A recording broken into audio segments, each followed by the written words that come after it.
Hi friends, இன்னைக்கு நம்ம வீடியோல மீல் மேக்கரை வச்சு நான் வெஜிடேரியன் டேஸ்ட்ல ஒரு சூப்பரா வெஜிடேரியன் வடை எப்படி செய்யறதுன்னு பார்க்கலாமா? அதுக்கு ஒரு கப்ல நல்லா தண்ணி கொதிச்சதுக்கு அப்புறமா 200 கிராம் மீல் மேக்கரை சேர்த்துட்டு ஒரு 2ல இருந்து 3 நிமிஷம் மட்டும் அதை விட்டுட்டு அது நல்லா ஆறுனதுக்கு அப்புறமா தண்ணி எல்லாத்தையும் பிழிஞ்சிட்டு ஒரு மிக்ஸி ஜார்ல சேர்த்துட்டு நல்லா கொர கொரப்பா அரைச்சு எடுத்துக்கலாம்.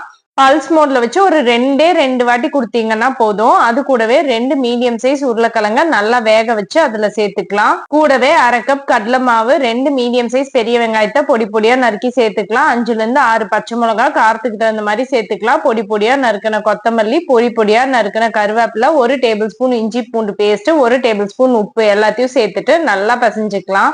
கடலை மாவு, மீல் மேக்கர் எல்லாம் ஒன்னா கலந்து வர மாதிரி நல்லா கலந்ததுக்கு அப்புறமா சின்ன சின்ன உருண்டைகளா உருட்டிட்டு நம்ம பருப்பு வடைக்கு தட்டுற மாதிரி கொஞ்சம் கனமா அதை தட்டி வச்சுக்கலாம். கடாயில எண்ணெய் நல்லா சூடானதுக்கு அப்புறமா அதை மீடியம் ஹீட்ல மாத்திட்டு ஏற்கனவே நம்ம தட்டி வச்சிருக்க வடை எல்லாத்தையும் ஒன்னொன்னா சேர்த்துட்டு 2 சைடும் நல்லா கோல்டன் ப்ரௌன் கலர்ல ஃப்ரை பண்ணி எடுத்தோம்னா சூப்பரா நான்வெஜ் டேஸ்ட்ல ஒரு வெஜிடேரியன் வடை ரெடி. சாம்பார் சாதம், ரச சாதம் எல்லாத்துக்குமே இது ஒரு பெஸ்ட் சைட் டிஷ்ஷா இருக்கும். குட்டீஸ்க்கு இது ஈவினிங் ஸ்நாக்கா கூட நீங்க செஞ்சு கொடுக்கலாம். கண்டிப்பா ட்ரை பண்ணுங்க. பாய்.